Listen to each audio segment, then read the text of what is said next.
a las aportaciones federales. Muy bien, ¿se pudo?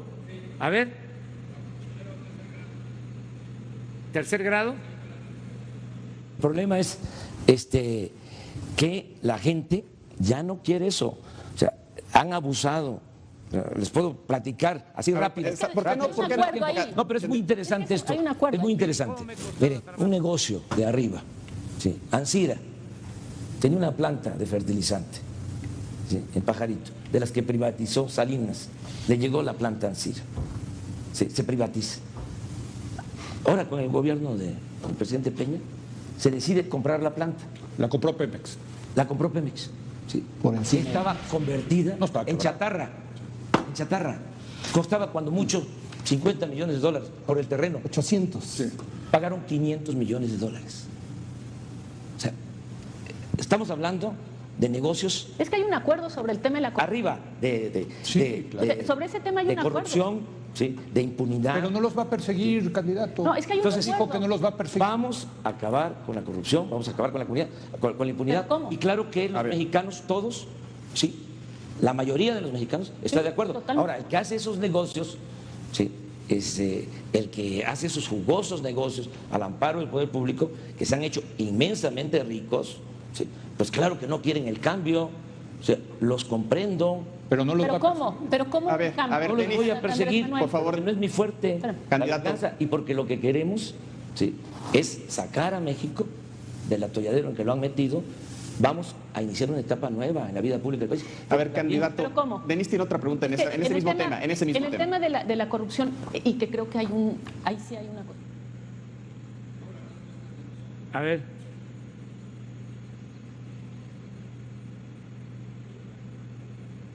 Del otro lado, Andrés Manuel López Obrador dice, están cometiendo el atraco del siglo. Carlos, una mentira, aunque se repita 100 veces, no será verdad. Esto no es un atraco. Un atraco es quien propone endeudar a los mexicanos. Un atraco implica regresar a aquellas historias que nos tocaron inclusive a nosotros, en donde los mexicanos nos endeudamos, se cayó el precio del petróleo y todas las familias sufrieron. Pemex ya no puede seguir endeudándose. Hay que cambiar nuestra historia por historias de éxito para las familias mexicanas. ¿Está quebrado Pemex? Pemex tiene unas finanzas endebles, Carlos. ¿Y por qué? Porque, si me permite hacer el contexto, en los últimos 10 años Pemex ha pasado de producir en su pico 3.3 millones de barriles a producir 2.5 millones de barriles diarios. ¿Por qué? Porque ya no hay petróleo abajo. Carlos, inclusive en gas. Hoy en día México es un importador neto de gas. 33% del gas que consumimos en nuestro país es importado. Estamos en riesgo de convertirnos en importadores netos de energía.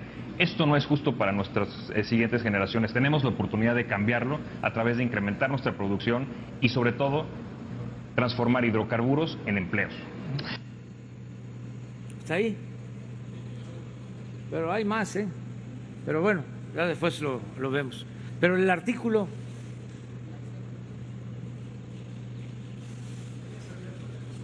¿Mande? Yo ya sabía, ya lo habían denunciado, hasta hice un video, nada más que todo lo archivaban. Yo presenté denuncias, por eso tengo autoridad moral, contra Salinas, contra Cedillo, contra Fox, contra Calderón, contra Peña Nieto, denuncias formales, sobre todo por la entrega de los bienes de la nación, los bienes del pueblo a particulares, por las privatizaciones y por la corrupción. En aquel entonces se tenía que buscar la forma de acusarlos por traición a la patria, porque de acuerdo a la Constitución, y eso lo tenemos que modificar, a los presidentes solo se les puede juzgar por traición a la patria. Entonces, miren lo que escribió hace 3 días, léelo, ¿no? Carlos Rodríguez de Mola. No, es muy interesante lo que estamos viviendo, pero a mí me llama la atención porque es bastante creíble lo que dice. Yo por ahí escuché de que les había costado comprar la reforma energética, creo que 1.200 millones de pesos. Y como lo plantea él, pues es creíble. Miren lo que dice. Bueno, este artículo lo escribió el 22 de julio en el Universal, Cómo casar a Peña Nieto, y dice así. ¿Cuánto? Hace 4 días, ¿no? Hace 4 días. Enrique Peña Nieto solía hacer amarres en su propia oficina, con gobernadores o con legisladores de mayor perfil. Votos a cambio de recursos presupuestales con margen de discrecionalidad para que a la hora de ser asignados generaran una comisión entre comillas. Concluida la negociación, levantaba el teléfono rojo de la oficina presidencial de Los Pinos y muchas veces incluso giraba la instrucción directamente a Fernando Galindo, su subsecretario de egresos de Hacienda. Dale tantos millones a tal o a cual y punto. Lo que seguía era una minuciosa operación para darle forma legal al asunto. El papeleo, pues, para guardar las apariencias. Esa minuciosa operación era llevada a cabo por un hombre que fue asesinado hace 2 meses en Morelos. La Fiscalía Local apuntó que fue un crimen pasional.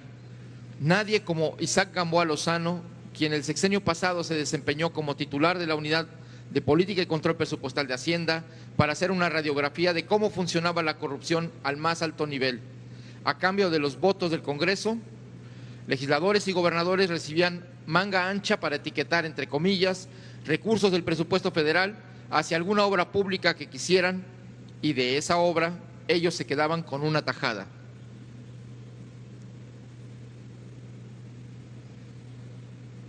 Isaac Gamboa era el hombre que aterrizaba el papeleo. Las citas solían realizarse en las oficinas de la Secretaría de Hacienda en la Avenida Constituyentes de la Ciudad de México. Era el último eslabón de los moches, entre comillas, que habían pactado en las negociaciones políticas los altos mandos del gobierno. Gamboa Lozano se llevó muchos nombres y muchos números a la tumba, pero no era el único que sabía. Otro personaje clave en la trama de los moches es hoy diputado federal del PRI, el subsecretario Galindo, que trabajaba en Hacienda bajo el mando de Luis Videgaray y con acceso directo al entonces presidente. Y también sabe buena parte de esta truculenta historia el también legislador priista Luis Miranda, amigo entrañable de Peña Nieto, una especie de rey del cash que manejaba enormes cantidades de dinero en efectivo para la operación política, primero como subsecretario de Gobernación y luego como secretario de Desarrollo Social. Esto me lo cuentan distintas fuentes a las que he acudido para tratar de encontrar nuevas aristas en la historia de la corrupción detrás del Pacto por México que ha denunciado el presidente López Obrador y que tiene como primera temporada de espectáculo político la participación del exdirector general de Pemex, Emilio Lozoya, en su calidad de testigo protegido. En la operación de compra de votos que acompañó al Pacto por México, el desfile de nombres que sueltan las fuentes es interminable. Vamos a ver cuáles salen a la luz pública, cuáles se reservan por estrategia y contra cuántos realmente existe un proceso judicial que termine en una sentencia. Solo con una investigación exhaustiva que no seleccione interesadamente acusados y derive en una condena, se podrá hablar de combate a la corrupción y fin de la impunidad. Todo lo demás es campaña política. Sí, pero hay otro de las cajas fuertes. Las cajas fuertes. Es que ese es buenísimo. Ningún guionista pues, de Netflix podría hacer eso.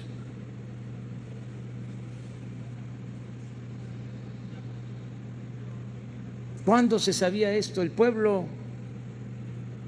Ahora Loret se volvió Bueno, este es un día antes, paladín, o sea, hace 5 días. De la verdad. A ver. El 21 de julio, las cajas fuertes de Lozoya, escribió Carlos Loret de Mola en el Universal. Lo importante de esos departamentos, los de Lozoya, eran sus cajas fuertes. Medían como 1,5 metros de altura.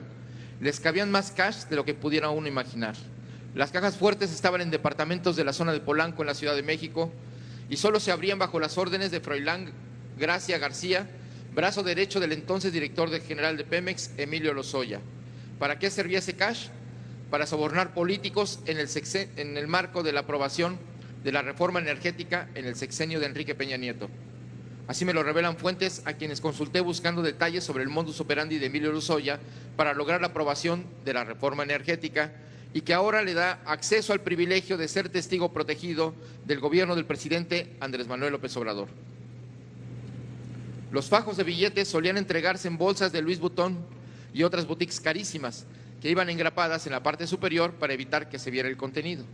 A veces se entregaban en los departamentos, a veces en la torre de Pemex, pero cuando se perdió el pudor, se veía a los legisladores al terminar sus jornadas de trabajo desfilando en los pasillos de las cámaras de diputados y senadores con sus bolsas de marca rumbo al estacionamiento para guardarlas en las cajuelas de sus coches.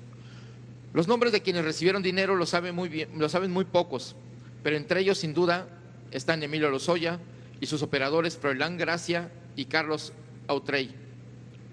En las negociaciones de la reforma energética, los funcionarios solían decir que gastarse millones en sobornar legisladores era un costo mínimo frente al dinero que iban a entrar con los contratos de la reforma energética, según testigos de los encuentros. Por eso no faltó el vivo que en vez de pedir sus bolsitas de cash, mejor pedía llevar mano en contratos petroleros que pudieran inclinar a favor de empresas de amigos y socios que le redituarían jugosamente el favor. Está claro que en la mira están mucho más el PAN y sus integrantes que políticos de otros partidos. Eso por la razón político-electoral que también mueve al presidente López Obrador. Es natural. ¿Está bien, verdad? Bueno, pues así está esta historia, continuará. Ya nos vemos el lunes, que la pasen muy bien.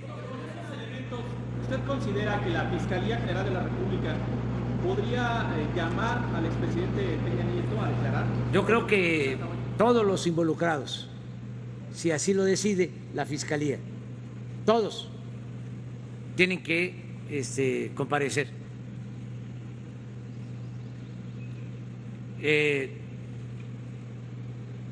Aquí son dos, cuando menos, 2 sexenios, porque no solo es el caso de la reforma energética, es lo de Odebrecht, y eso viene del sexenio de Felipe Calderón. O sea, son procesos que se complementan. Entonces todos ya conocen también mi postura en el caso de los expresidentes. Ya lo he dado a conocer desde que tomé posesión. Dije que solo si el pueblo lo demandaba, lo decidía a través de una consulta, pero también yo no puedo detener un proceso judicial. Esto corresponde a la Fiscalía. Lo que no vamos a hacer es fabricar delito a nadie. No es muy fuerte la venganza. No podemos actuar con impunidad. Es decir, no ser tapadera. Y yo lo que sostengo, a mí me importa mucho esto, más que por la cuestión jurídica, legal, por las acusaciones penales, lo que me importa más es que se limpie al país de corrupción. O sea, que quede desterrada la corrupción por abominable, que todos los mexicanos rechacemos la corrupción, que se estigmatice la corrupción y al corrupto. Imagínense, antes se le llamaba ladrón nada más al que se robaba una gallina, al que se robaba un pavo, al que se robaba una bolsa en el mercado, al que se robaba un cilindro de gas, al que se robaba la ropa que quedaba tendida. en el patio. Y los grandes ladrones ni siquiera perdían su respetabilidad, hasta se les ponía de ejemplo. ¿Cuántas veces hemos hablado de lo que querían imponer? Las máximas de que si no transas no avanzas, si tienes un cargo y no aprovechas la oportunidad eres un tonto, político pobre, pobre político. La moral es un árbol que da moras y que sirve para pura cosa. Eso era, al grado de que se llegó a decir desde lo más alto del poder de que la corrupción era parte de la cultura del pueblo de México. Y así lo piensan mucho. Nada más que el que lo dijo actuó con franqueza, porque lo que ha imperado siempre ha sido la hipocresía. Lo piensan pero no lo dicen. Ahora que un intelectual habló mal de Putla, un gran pueblo con una gran cultura de Oaxaca, una persona puso en el Face, las redes sociales, si esto lo dicen, exclamó, planteó la señora, en público, imagínense lo que dicen en privado. Pues sí es cierto, porque lo peor que puede haber también en política es la hipocresía, que es la doctrina de los conservadores. La verdadera doctrina de los conservadores es la hipocresía, la doble moral. Entonces, por eso es muy importante acabar con la corrupción, y no en el plan este vengativo o espectacular, lo que hacían, que agarraban un chivo expiatorio para engañar de que iba a acabarse la corrupción, y seguía la corrupción. No solo seguía, era cada vez mayor. Entonces, ahora queremos desterrar la corrupción, acabar con la corrupción.